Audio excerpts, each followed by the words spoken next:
KCAAradio.com. KCAA.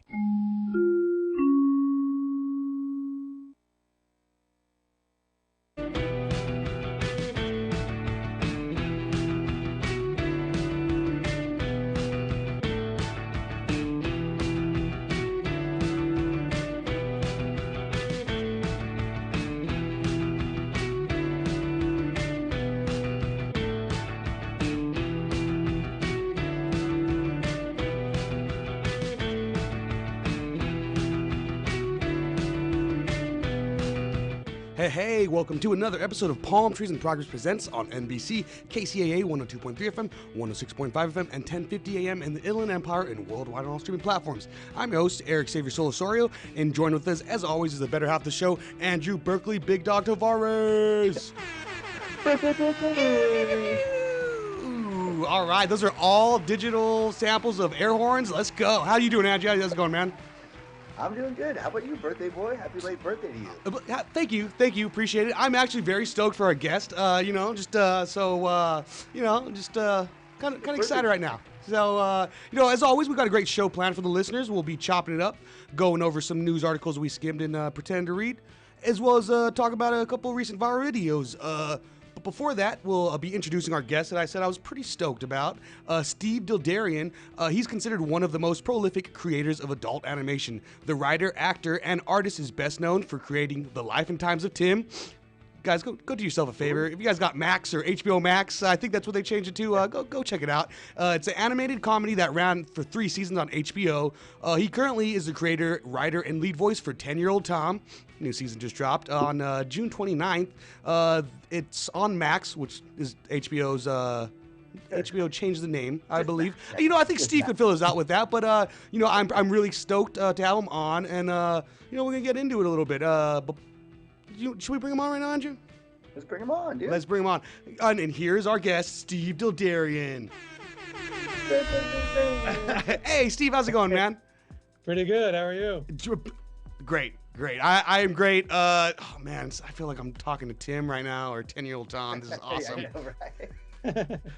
Yeah, this is the voice. It doesn't change too much. Oh, this is That's so sick. awesome. Yeah. How's your day going? I want to say thank you very much for taking the time and being part of the show. I'm sure there's a lot of stuff going on with the drop just happening on the 29th of June. So congrats on that. Me and my lady already binged through it, and man, so good stuff. So congrats on that. Great. That's great to hear. Yeah, it's been an exciting couple of weeks. Yeah, man, the jam-packed cast is all back. We got Stifler's mom. Stifler's mom's there. Stifler's mom. And Jennifer Coolidge and John Malkovich is the band. I wasn't in band, so what is that? I almost said band coach. I guess he's a gand teacher. He teaches some different things, and we're a little ambiguous with what he does, but. Yeah, he's the band teacher. Oh, he's the best, yeah. And Gillian Jacobs is there. Oh, man. And my boy Paul Rust. Oh, I love hearing him. I'm like, love and love. Gillian Jacobs and Paul Rust, the two leads from that, huh?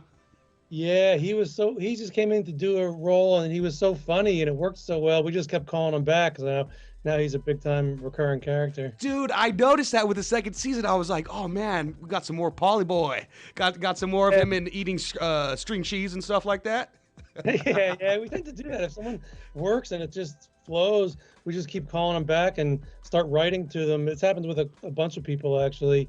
Eugene Cordero was the same way. Steph Tolev this year was great. Sam Morrill. We get a lot of great people coming through, and when it works, we just double down. Yeah, why not? I love it. Eric Griffin has he's had some pretty big roles as well in the first season, but he's got some roles as well in the second, so that's dope. Big Workaholics fan. You might not be able to see me right now because the Skype computer's hooked up a different way, but for everyone on KCAAradio.com who's watching the live stream currently, they could tell I'm a Workaholics fan with my, it's kind of like a Tommy Bahama knockoff shirt, so, I slam beers in this. Yeah, that was a great show. Yeah, Eric's so funny all the time. He's just it's so much fun to get in the room with and just mess around. He's got such a great energy. Awesome. Yeah, I was able to see him at the Improv in Ontario a couple years back, and he was awesome. His set was sick, and then he had a nice little meet and greet at the end. I got a photo with him, and I asked him, I was like, "Did you really name your child Montesi?" And he's all you. And, that was my 5-second conversation with him, and I threw it with that. No regrets. No regrets. Yeah, he's great though. I love him. Yeah, man. So I love all the animation style, and are they all your character designs? Because I know you also paint. Is it oil painting that you do? Yeah, I do oil paintings. I've always done those. Those are mostly animals I do. But yeah, the drawings, I drew the original ones, like the main characters I did for the pitch. So I had the look all there. But then we've got great character designers and designers in general that just take it and run with it and just make it better and more polished. And then they try to mimic my style. So once I do the original 5, they do the next 80, you know. So I don't keep drawing when the show's in production. But it was kind of inspired by my stuff. Awesome, yeah. I do like the character design of, like, you see the kids' clothes change a lot. I have a little 8-year-old daughter, so when I see Gilly and Jacob's kids, like, wearing, like, from the pink Crocs into, like, the other Converse or whatever, I'm like, oh, dude, sick. Yeah. Gillian picked up, she liked that a lot because I guess she had a pair of pink Crocs when she was a kid, and or something, pink something, maybe some kind of pink sandals, but she definitely liked it. It's a nice distinctive thing for her. Yeah. I was gonna say one of my favorite characters is, and I wanted to bring this up. I saw on your Twitter was the Tony Soprano lookalike, the 10-year-old Tony Soprano. Oh wait, 10-year-old Tony. Oh, wait, which one are you talking about? I think you quoted. You said is Max's 10-year-old Tom the obvious creative like heir to the Sopranos? Oh, that was Alan Sepinwall writing that. I think it was a clip of Randy in there, and Sepinwall's a big critic at the Rolling Stone, and I know he's a Jersey guy too. So I know. Actually, I put on my Shore Store shirt for you today. The Jersey. Oh, was Snooki working there? Is that where Snooki worked at? Yeah, that's the whole gang. The whole gang worked out there. My girlfriend, she's from like Brick, New Jersey, so we go back to visit her family from out there all the time. I told her you were coming on, and I just thought it was perfect. I'm like, wow. And then I saw the Tony Soprano thing. I'm like, wow, a lot of Jersey references there.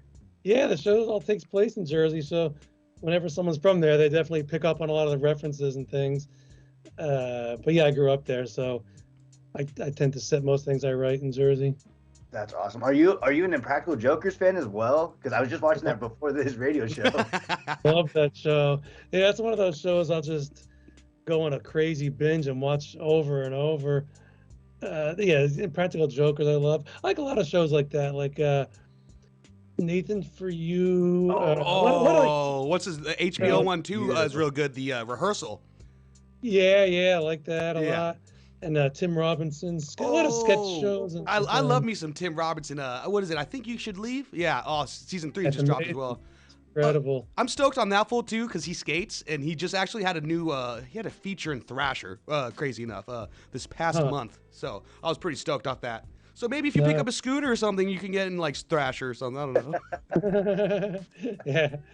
And I like shows like that. The Billy on the Street I like a lot when he was. Billy on the Street. Oh man, I want to go to New York just for the chance to get yelled at by Billy. That'd be so rad. Like, thank you for this. Oh man, I do love that though. The East Coast humor is so big in 10-year-old Tom. I'm like, wow, I just love the way like the humor is just set up. His uncle's a legend. Cutthroat and edgy, yeah. His uncle's a legend, dude. Yeah, I think it works on the East Coast just because, the nature of the people, the loud characters, everyone right up against each other, the more crowded landscape. I don't think the show would work on the West Coast. No, I think it's perfect. It's like a great setting for it. And then, like I said, the humor just hits different. Like you said, everyone's close together. That's so funny and loud. Yeah. In everyone's business. That's the whole show, is just him in a crazy, chaotic world and everyone just coming at him left and right. Yeah. And I love how he's like the, mild-mannered and everyone is just going berserk the whole time. And he's like the very grounded level. It's the best. I was a huge fan of The Life and Times of Tim. That's great. Have you seen a lot of, or maybe like people reached out a lot lately since the new season dropped of 10-year-old Tom?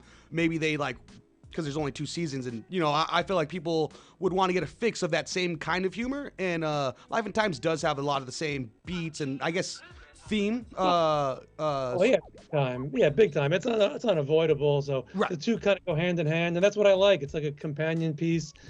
Since we're not doing that show anymore. All right, R.I.P. And that's what I was really relieved by. People like that. They like this. So it's a very similar character, just as a little kid. Nice. George Lucas style prequel. That's cool. I There get you it. go. I'm waiting for Jar Jar Binks to come around or something like that. Maybe season 3. So I have read a interview of you for the end of season 3 for the Life and Times of Tim. So I don't know. Spoiler alert, I guess. Would he have, when you wrote this show? It was a while when I read it. When you wrote that season, was it already planned that season 3 was going to be the final? No, it wasn't. But you always in this business, you gotta pretend it's over and hope it's not. So you try to write things that are a little ambiguous. If it ended up being the end, it kind of feels like the end. And if we keep going, I had 5 different ways to write around what happened and how it and why it continues. Oh, that's beautiful. So that's awesome. That's just the reality. You just never know where you stand. At least I don't. And you hope for the best, but one season at a time. It's not an easy thing to keep going. Yeah. So okay, I love hearing that. Kind of left it on a cliffhanger if it was promised to come back again, or if not, like gave us all some closure. Yeah, I think so. Oh, yeah, if it kept going, it was the O that fell on him. So we could have gone around him. Exactly. We could have assumed it was very inexpensively made, and it just kind of broke because it was made of balsa wood. I had 5 different jokes for why he was okay. Amazing. Oh, that's so That awesome. is so awesome. It's just so cool being a creator. And like, how do you do that? I mean, how did you even for Tom, 10-year-old Tom, how did you guys get into that idea of I want to create another show? Like, how does that go? I mean, that's what I do for a living. I have no choice but to just keep coming up with ideas. Hopefully you come up with something where there's a lot there, a lot to dig into. You're not done with the joke in 3 or 4 stories.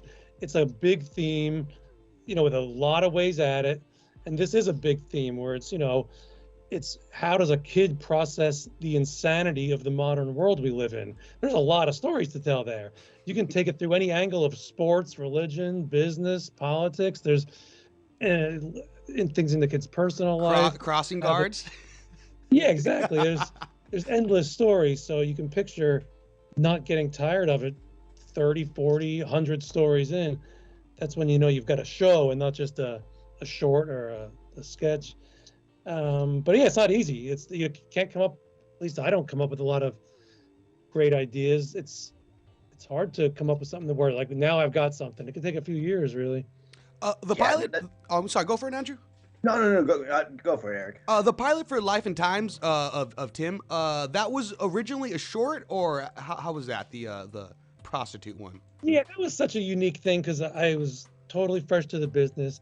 I actually made 3 shorts. Me and my girlfriend just kind of taught ourselves to animate at home in iMovie. It was very crude. Power couple. It was ridiculous, but that's what was the charm of it. We made 6 minutes of animation, and we're like, oh my God, it actually looks like they're kind of moving and kind of talking. Sick. And I was actually impressed by that. It was like, we actually made it. And so those 3 short films, that was the pitch. Once those got sent around, people were interested, and I didn't know what would happen, but ironically, HBO just let me go straight to making my own show, which they don't usually do things like that. They usually put you with a showrunner. They oversee it. They bring in the professionals, and they just said we like the raw, underproduced nature of it, and we don't want to mess it up. So just go do your thing. We'll put it on the air. Wow. So that That's stuff awesome. doesn't happen often. That's a once in a lifetime moment. I just everything lined up. Yeah. Everything was perfectly lined up. I had the right piece of work at the right moment, and it just clicked. Dang, got full creative control on that. That's so awesome. Yeah. So it's and now I'm doing a version of that and slowly just keep layering it. You naturally get a little bit better at it, more knowledgeable about it, and I think it's nice that this show is its own thing. It's its own living, breathing thing. That's me at this moment, being true to myself right now, not trying to replicate Tim, because that comes up a lot. Like, and I try to avoid that pitfall of going backwards and just doing what I did then, because this is its own show. So I almost don't even think about it. The similarities are there because my instincts are just consistent. You know, I keep kind of going to the same well of humor, and my drawing style, my instincts lead me down similar paths. So it's going to be similar no matter what I do. Yeah. But hopefully this show is unique and its own thing. Oh yeah, definitely seems unique in its own way, and I feel like in the best way possible. Like it has some beats from Life and Times of Tim, but not like in insisting upon itself way. Like it definitely seems like it's its own vein, and especially because he's a child and going through certain different things. There's not so many girlfriend issues. I love Tim's girlfriend. It's the best. She's the best. Yeah. She's a wild animal. She gets in bar fights, or she stabs someone at like a sorority thing. Yeah. He's like, that was just a friend of mine, MJ Otto, who was a friend of mine from the ad agency I was working at. Mm-hmm. A lot of the cast in that show was just my friends from San Francisco. Awesome. Who had nothing to do with TV, so that all added to the raw nature of it all. Yeah, when you guys were making that, were you guys planning on uploading it? I'm not sure what year it was, the Life and Times, like when you guys were actually working on it and sending off the pilot. Was that like going on E-Bombs World or like Newgrounds or any of the Flash animation kind of websites? Or was no, this all we after? did with it, this was like 2006, and when we first made the shorts. And I didn't do much except send it to like 3 or 4 festivals. Oh, sick. And the one that loved it was in Aspen, the Comedy Arts Festival in Aspen. They really picked up on it, and I flew in, and it was a moment where everything kind of changed for me. Like within months, right? You know, we sold the show, and I could tell just being at the festival, the reaction you get. Like sometimes you always hope people are being honest, but you can tell when there's that next level of enthusiasm, when people are effusive about what they're seeing, and I could tell the reaction was just a little different. It wasn't just, oh, this is funny, good job. It was, I could tell I had something. I was onto something. Yeah, genuine feeling in it, and they just really did like it. Yeah, exactly. So things happened pretty fast after that festival. Yeah, that's so cool. My bad. I just wanted to ask. So you said you were in San Francisco, or your friends from San Francisco. So how did you end up out there in SF? I mean, is that when where you did all the shows there? No, well, I did advertising before I did TV. So grew up in Jersey, moved to New York, lived in New York for a bunch of years when I started out. And then San Francisco is where I went to do advertising. That was like the hot agency at the time. And I did a bunch of Budweiser commercials. Budweiser. Exactly. And so as I was doing that, I was doing this on the side. So once, I was already getting attention through my commercials. So people in LA would call me and ask if I wanted to write TV. And then it was a matter of having the right piece of work to show them. And this ended up being it. So it all just kind of flowed one into the other. My advertising kind of led me to this. And then I didn't really move to LA. We kind of produced Tim. I commuted from San Francisco. We'd fly back and forth like every other week. And I had a boat up there. I would sit on the boat. I used it as my office. And that's awesome. Yeah, that's another thing they probably wouldn't let me get away with today. It was a very unique set of circumstances. We made that thing. That's so cool. Yeah, I went to school up there in Berkeley, but I just love the Bay Area. So when you said San Francisco, I'm like, wow, I wonder how that culture of you being there influences any of your your creative style, or if you pull inspiration from there. I think the only thing it influences is that I was kind of removed from the business, and I hadn't worked in the business. I hadn't sat in a bunch of writers' rooms, so I didn't know all the trappings of what a show should look and feel like, or the way to run it. So when I came in, it was a real outsider attitude I had, where it's like, I don't want anyone working on the show that's worked in animation before. Keep all the professionals away from it. I want to keep this unique and original. So I think San Francisco and continuing to live there helped me just feel like I'm not really in the business. I'm just doing my show, and if they put it on, great. But I'm not becoming an LA writer. That's awesome. Very punk rock. That's the whole length of the show. Oh man. Awesome. Were you sipping a lot of Budweisers during that Lizard campaign? Because I remember that being like parodied everywhere on Simpsons. Because I'm born '92, so I don't really remember the commercial that much, but I do remember it in pop culture, like references everywhere. It did very well, and for me, I was young at the time, and so for a young guy to be having a big success like that and making more money than I ever thought I'd make in my life, it was a pretty big, crazy time. That's why I had a boat. I was making so much money at that age, I didn't know what to do with it, and I bought this old fishing boat. What'd you name it? I actually never named it. I was not a knowledgeable boat owner, so I didn't even know where to go to get it fixed, or I just kind of rode it around pretty recklessly and endangered a bunch of people's lives for about 2 years. Then once it started breaking down, I just kept it in the marina and used it as my office to write. So it kind of just sat there floating, and it was a beautiful thing. That I would take my dog out each morning and write. I wrote pretty much the whole Tim show on that boat, and I loved it. It was a beautiful, beautiful thing. That's so cool. Sounds like some Hemingway stuff right there, awesome. Just riding on a boat. Yeah. Yeah. So you still live in California, or you? Now I'm in LA. Oh, you're in LA now. Now I'm in LA, and I've got a good setup here, and I love it. Yeah, because I don't have the same resistance. Now I really like LA because I got more space. You got more. I'm not like in a city in the same way. Like we're close to Griffith Park, so it feels a little more outdoorsy. So yeah, I just like to do whatever's I'm reacting to in the moment. Right now, this feels like where I belong and where I'm happy. Back then, it didn't. So I just kind of go with the flow of where things take me.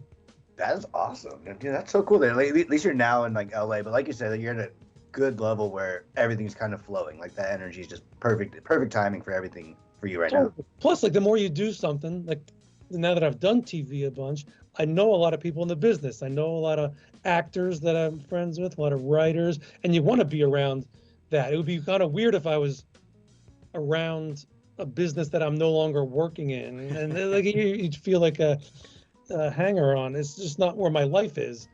So down here, it just feels like this is present day, what's active and energizing and inspiring for me.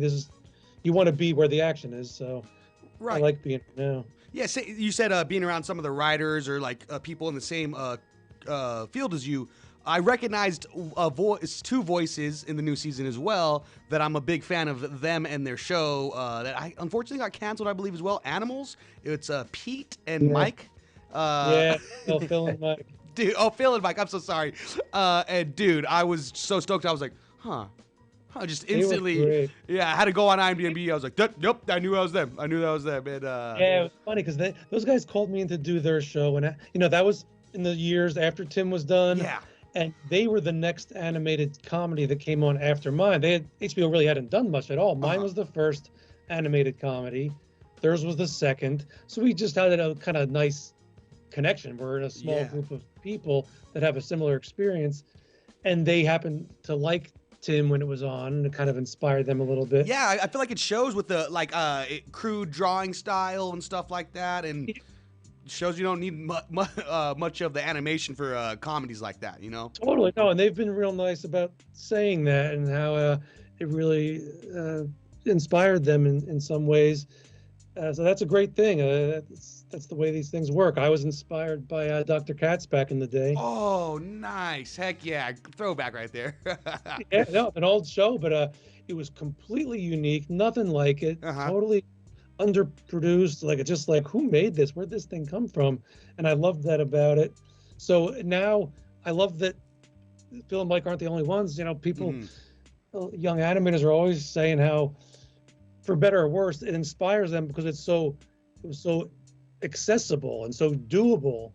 Like if he can do that, I can do it.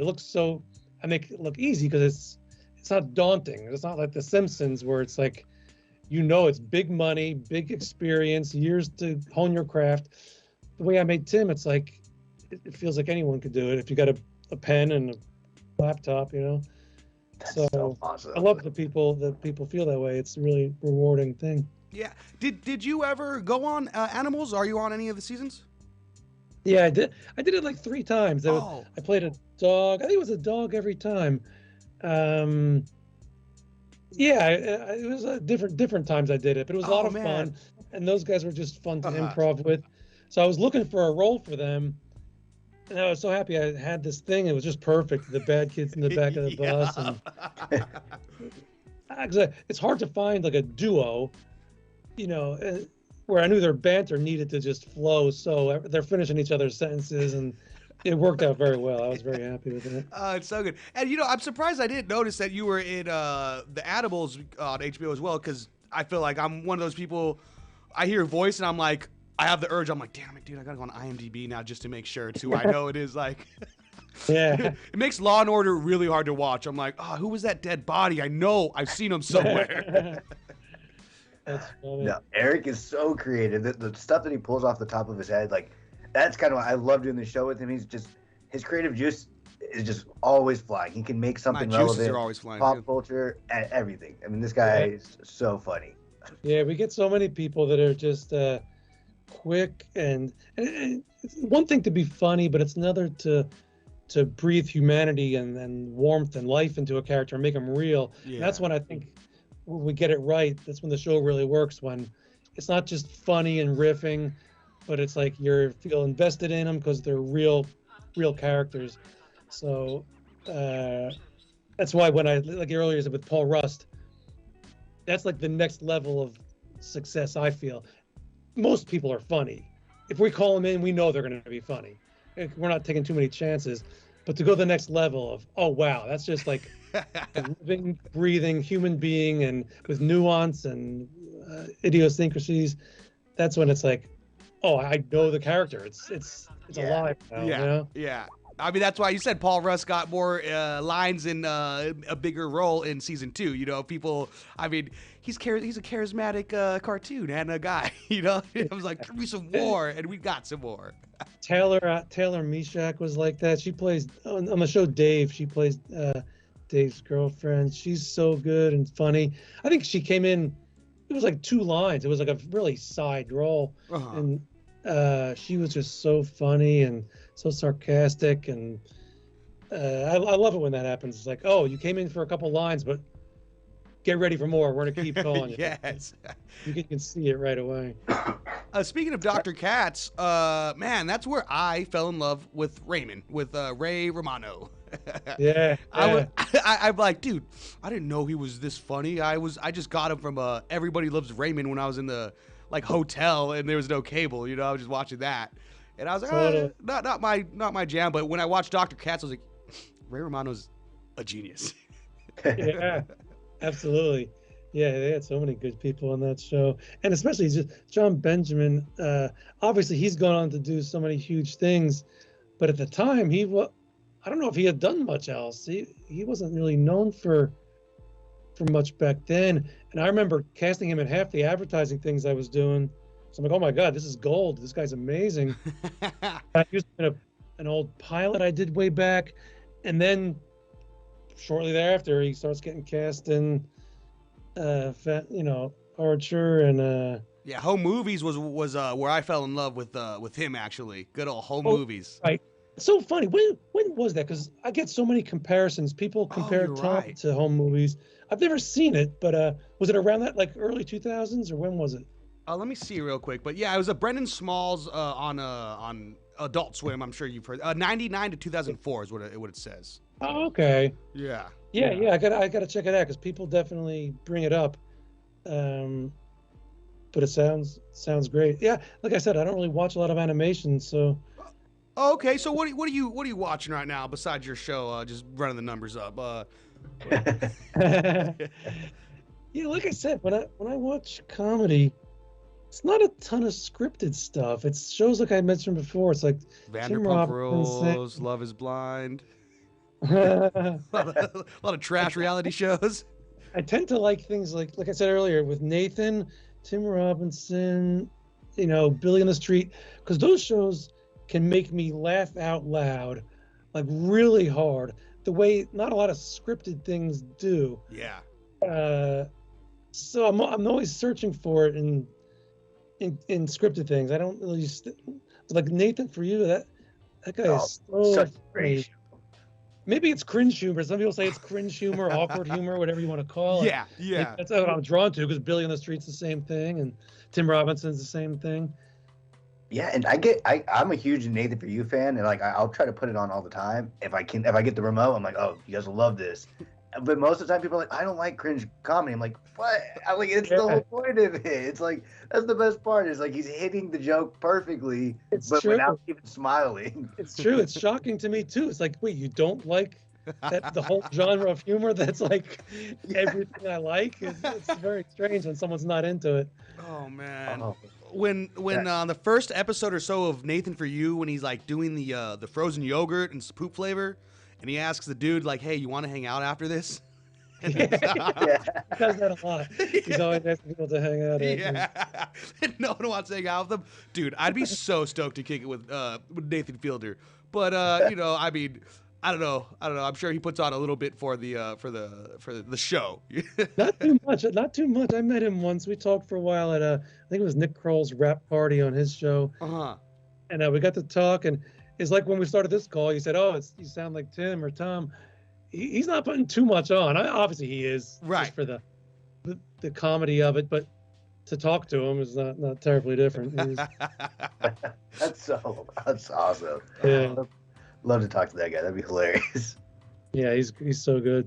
Smart. He's smart guy. Yeah, I was gonna say his business. He graduated with like good grades in his business school, right? Yeah, that's right. I love that. Well, I want to say thank you again, Steve Dildarian, for joining us on Palmtrees in Progress Presents on NBC KCAA. New season of 10-Year-Old Tom is out now on Max, and just want to say thanks again for taking the time. I know you said we were told you might only have like 30 minutes to kick it with us. Are you able to hang a little longer? I should get going, actually. I'm a little over already. Okay, yeah, no problem, brother. That's what I wanted to ask. Yeah, but this is great talking to you guys. I appreciate that you're into it. Oh, thanks again, man. We really appreciate you for taking the time. And is there anything you want to say before you get out of here? No, that's it. Just hope people watch the show. We need, sometimes these shows need all the word of mouth that you can get. That's the way things get popular these days. So if you like it, tell somebody. That's right. If you guys like 10-Year-Old Tom, tell somebody. And let's get this go viral, right? Let's get this cringe comedy go viral. No cap. All right, man. Thanks again, bro. I will catch you some other time then. When season 3 comes out. Oh, and Steve, my bad. I meant to say, dude, thank you for all those, like, what you do with your painting too. I wanted to bring that up with how you donate and you paint, you make those paintings and donate. So that's really cool, man. I just wanted to say that's such. Real quick, I'll say because people find me through the show all the time, and I've been doing it forever, as long as I've been doing this, and I do paintings. A lot of them are animals, not always, but I do donate usually half the money, but pretty close to it, to an animal charity. And it's just a very rewarding thing, and it's as much of a creative outlet for me as TV is, just a whole different corner of my brain, and I love it. I appreciate that you said that. Yeah, no, it was so cool, and I see it in that artwork. I love that you're able to do that on the side, completely away from your creative skills. You get to do this, and sometimes you need to do that. So that's amazing. Sometimes you need a whole different thing, a place to escape to. We need more creators like you. That's so cool. Nice. But thank you again. I appreciate you, Steven. Yeah, thank you guys. All right, you have a good one. Take it easy, man. All right, see you.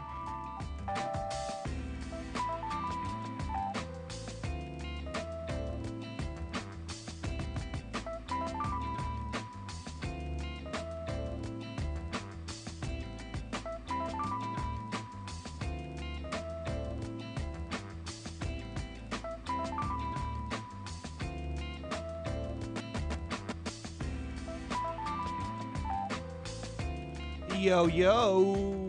Did that just happen? That was so awesome, huh?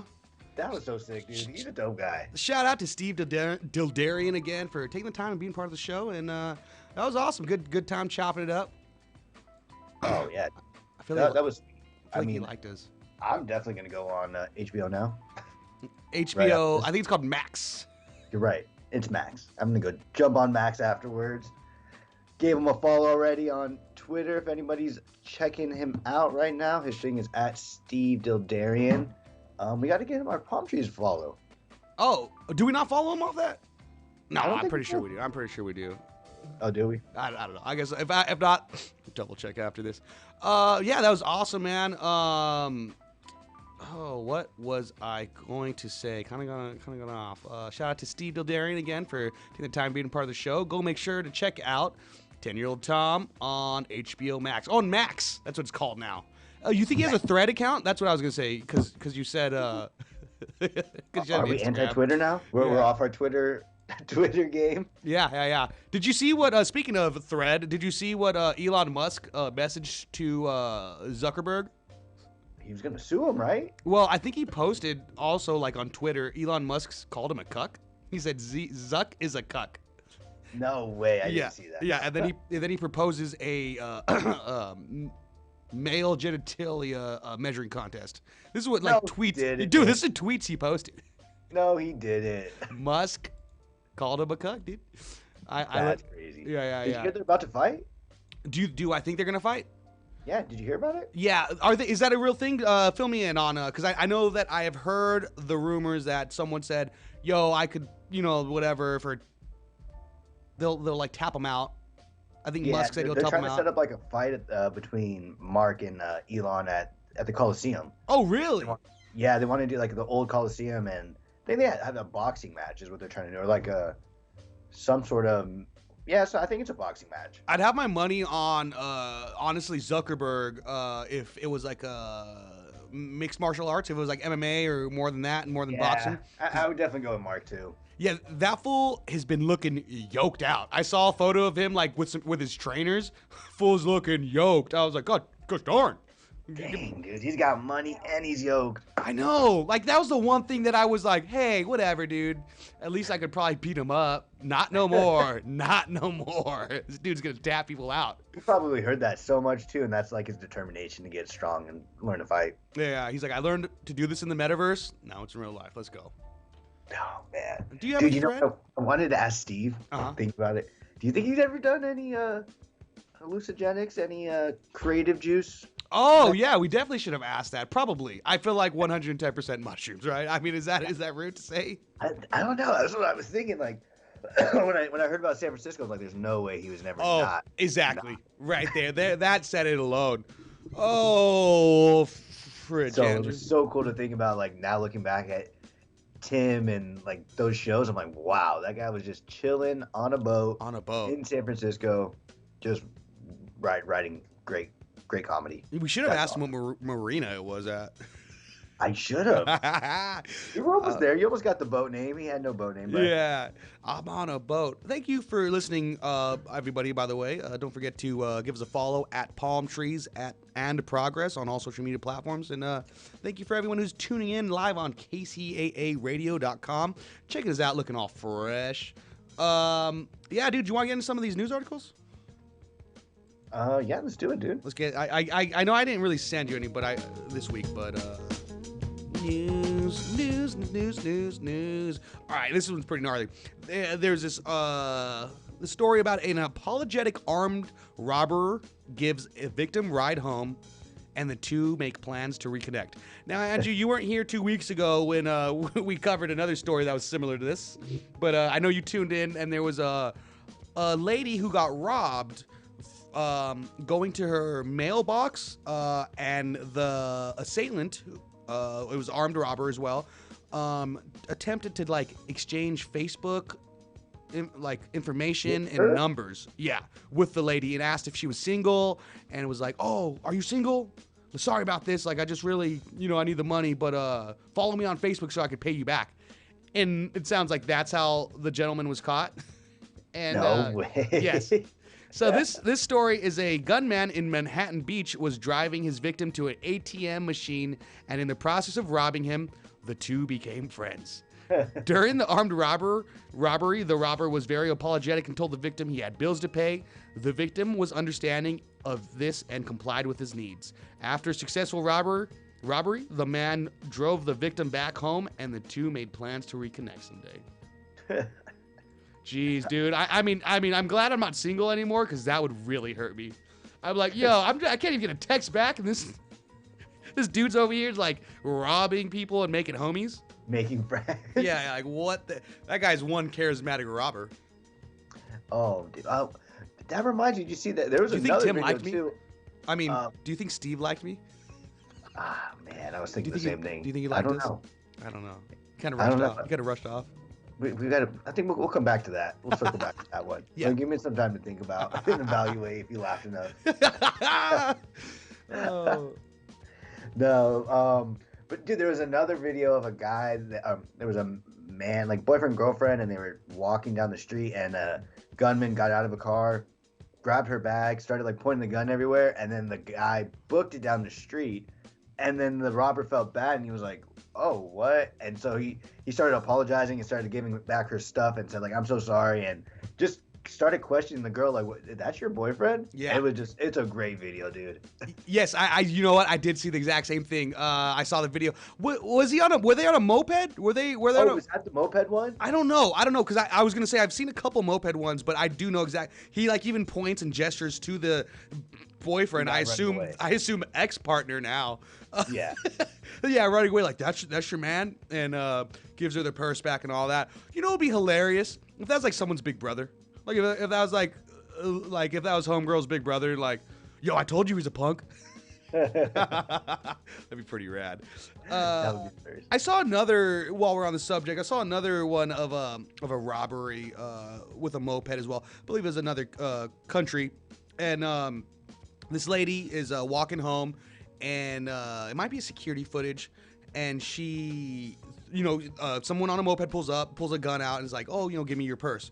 And she throws the purse like behind the moped, maybe about a yard behind the moped, and so he has to get off the moped and then go walk the yard or so to the purse. And the lady is like, as soon as he's walking the purse, she's about to throw her leg over the moped, so she's like gonna take the moped, you know what I mean? So she's gonna jump on and hop on it right off, and then he's like, wait. So they do this little dance like you do when you're in like a hallway and you run into someone and you guys both kind of walk the same way. You know what I mean? You guys both kind of block each other multiple times. Yeah, they did that a couple times until he was like, I'm not going to be able to take the purse and the moped at the same time. So it's pretty cool. It looked like some little like technique to avoid robberies or something like that. That's great. Well, on another robbery case, did you see the one of the guy at the nail salon that went in and they didn't do anything? No one looked. Yeah, no one moved, huh? Right? Like, I feel like that's kind of the move, like not to freak out and panic and just look confused and make him feel confused. Yeah, he seemed very confused after that with his what is it, a fanny pack over the shoulder and stuff like that. And I love that the owner's just on the phone, like, looking at him, and he's like, everybody give me your money. No one's moving. Whoa. No one's doing anything, and he just walks out. You think it's like that dude? It's Steve's third time this freaking week trying to do that. What's his deal? You think that's what it is? Like, follow through? Yeah, like, come on, dude. We know it's just a plastic bag. It's a cap gun. And then what he was yelling, like, give me your money. I don't have money. And you're at this nail salon. There you go. I've never paid for my nails or my lady's nails, and I'm sorry about that, guys. But I hear it's expensive from all the rap songs I hear about. I hear it's expensive. Oh, you got to get your lady looking right. Get her nails did, as Missy Elliott has once said. Oh, so speaking of New Jersey humor, were you able to watch 10-Year-Old Tom with the Misses? Yeah, and I was telling her about was it Jennifer Coolidge? About because she's a big fan of her from a few other movies. So I'm like, oh, that's her voice, and then White Lotus. So it was pretty cool. She's like White Lotus. Yeah. Yeah, it's a good one. Did you finish? Yeah. Did you finish both seasons? No, I didn't. Dude, finish season 2. It's like the best season finale I've ever seen. Really? It's a pretty good one. It's not the best. Okay. It's pretty good though. I'd say it's fun. It's a fun season finale. Yeah, I got another news article right here. This one's a little bit more on a serious note. I know we've been hitting a lot of robberies here, but let me see if I can find it. I just lost it. It was actually not really serious. It's about sea otters. It's actually about authorities looking to apprehend aggressive sea otters that's targeting surfers. So a sea otter is terrorizing California surfers, according to reports. According to reports, since mid-June, an otter, which remains nameless, has been attacking and terrorizing surfers off the Santa Cruz coastlines. It's a little up towards up there, huh? Up towards your stomping grounds. And at least one case, it stole a board.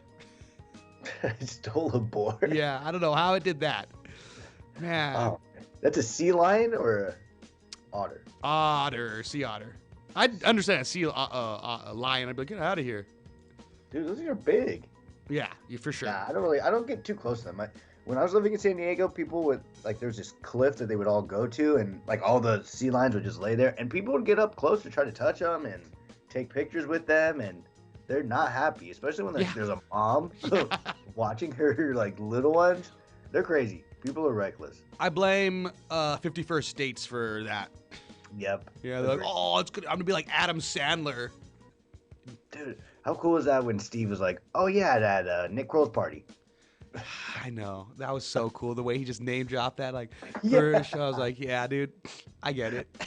Like, yeah, dude, I get it. Like that. Yeah. I'm guessing Dave was there too. I was going to be there, but I just couldn't make it that day. My babysitter had to cancel.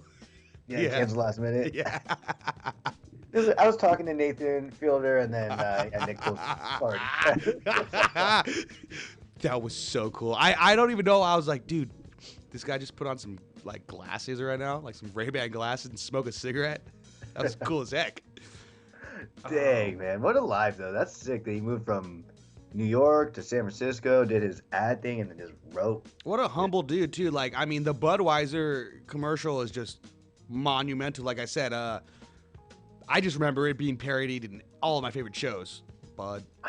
I need to look it up again. I thought I knew it, but then you started bringing up all these references. And I'm like, I don't remember the references. Oh, it was like in Simpsons and Family Guy as well. Like they had the cartoon version. Like, yeah. You'll see it. It's the little lizards that said Bud, Y, and then Zer. It's pretty good. Pretty good stuff. Sick. All right. I got to check this one out. Well, what do we got, man? 8 minutes. Actually, I wanted to ask you, so what'd you end up getting into for your birthday? Oh, for my birthday. Thank you. We got a little 8-minute birthday roundup. All the birthdays. There's birthdays everywhere. Yeah, there was birthdays everywhere. Your big bro had a birthday not too long ago. Yep, his birthday. I had a great birthday weekend, actually. I felt extra. On Friday was the day before my birthday. Took my daughter to the beach. Took her and the missus early to Huntington, and we were able to snag a nice little fire pit. Ooh. And a couple of the buddies and stuff came down, and then we just had a little bonfire. For all the listeners, I wasn't one of those buddies invited. I know. And you're like a stone's throw away, huh? Yeah. And you were in town, huh? I was there. Dude. I was here. if it makes you feel any better, I was like, I invited like 4 or 5 people, and then like as soon as I was driving home, I was like, oh, I don't know why I didn't invite Andrew. I didn't send a text. I meant to send a text the whole time. Sure. My other friend Jeremy lives out in like Tustin area too. I was like, I was gonna hit him up. A couple people I totally dropped the ball on, and I'm glad I didn't. For that reason, I'm glad I didn't post any photos of the beach trip. But then the missus, she's from Arrowhead or whatever that area, and she took me up to Arrowhead for the weekend. We were just basically lounging in the lake, and then had an amazing view. It's a good time. A lot of drinking. I didn't have to drive after. I drove to the beach. After that, I didn't have to drive for the whole weekend. Nice. Were you guys in a cabin up there, or was that her parents' spot, or? You know what? Surprisingly, we were supposed to stay at a friend's house, but one of her friends got sick, and they didn't want to. They didn't know if it was COVID or whatever. So they basically were like, no, you can't come by. They got to drop the ball on us. And she hit up her auntie, and shout out to her auntie, because has like 2 extra rooms in a cabin out there. Bro, it looks so nice. The view was crazy. I walked in there. We had stayed out for a while, and I walked in there like maybe 11:30, 12-ish or whatever. And I was like, oh, I'm trying to, all whispering, trying to be quiet, nice house guests and stuff like that. And as soon as I walk in the bedroom, I'm like, oh, dude, this is unreal. Like, I couldn't be quiet about how insane the view was, because being a flatlander is what they call us out here. Anyone that's not from there, I'm not used to seeing the skyline like that. It was I'll have to post it on our Palmtrees in Progress page for the viewers and listeners. Just basically a lookout of all of the IE. She said certain days you can see Catalina. Really? Yeah, on days that aren't foggy, or the days that have less smog, you can see Catalina. And I was like, what, dude?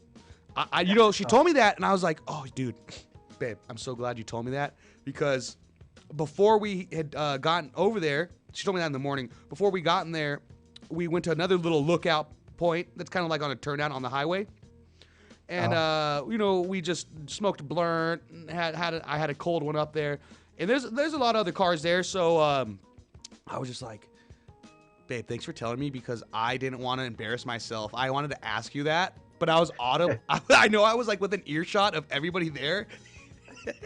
And I didn't want to embarrass myself, just in case, like, it was such a stupid question. Babe, yeah. Babe, could you ever see Catalina from here? Like, and everyone just look at me. So thankfully, I didn't do that. And also, I made myself feel like, obviously, be a tourist. I was like, whoa, look at this view. Just the whole time. Everyone's like, yeah, it's pretty cool, huh? I'm like, dude, it's unreal. Bring flatlanders up here. Yeah. Exactly. The enthusiasm. Oh, well, we got about 3 minutes before we have to get out of here. You want to say anything, Andrew? Thank you for asking about my birthday, by the way. No, yeah, of course, man. I hope you had a good one. Yeah, other than that, dude, just I guess, yeah, shout out to Christian. Happy birthday to him. Happy birthday, Vanessa, Christian. happy birthday. Happy birthday, little Noah. Happy birthday, Little Vanessa. Noah. Happy late birthday. Everyone's getting a birthday right now. Birthday. We're supposed to do something, huh? You get a birthday. We're supposed to do something, apparently, but let's see if that group chat follows through, huh? Let's see. Well, I guess somebody shut it down. You're not allowed to be in the sun, I guess. Oh, who was that? Who Juju. was that? It was Juju? I was like 93 and sun. I was like, what do you mean? What's the problem? Let's not go to an Angels game when it's 93 and sunny. That's something that we got sent to our family group chat when we're trying to celebrate a birthday, guys. We're trying to celebrate all these birthdays in one person. We have a lot of July birthdays in one person who shot it down very hard. I guess we know who's not going. That is very in Juju's nature, and I kind of love that. Yeah, I know, right? She's very on brand. I wish that there was also that guy who wasn't in our group chat. Like, sorry guys, wrong number. Oh, yeah. I kind of wish that we kept him in the group chat. We just start bringing him everywhere. Yeah, dude. Well, this was Theo George's old number, I think, is what someone said, and I'm like, cool. Let's bring him around then. Let's bring him around. He seems like a good guy. Sorry, Theo. Yeah, he's let us know. Sorry, you guys got the wrong guy. It's not me. Oh man, I mean, I love being part of the group chat. I do love having a family group chat. I don't have a favorite. I'll just say that. But yeah. I get annoyed sometimes from like the alerts. I can only imagine it not being your family. Oh man. You're like, who are these guys? Why do you guys keep sending videos and photos? It's just my dad's face on Zoom. Well, there's a couple of videos of my mom dancing in Fremont too, so like He's just sitting in this group chat like, when are they gonna remove me? And I've already asked. What a sicko. He's probably kept us on for a while, and he's like, you know what? Now I'm finally had it. All right. Well, thank you for my dad. Yes. All right. Thank you for everyone always listening and watching and stuff. And make sure to give us a like and subscribe, follow. I don't know. Check us out on all social media platforms. Palmtrees in Progress. Andrew, thank you for as always being part of the show. Couldn't do this without you. Thank you again, Steve Dildarian, for being our special guest. We appreciate you. And make sure to go catch 10-Year-Old Tom on HBO Max. Thanks again, guys. Bye. You're on board KCAA's Inland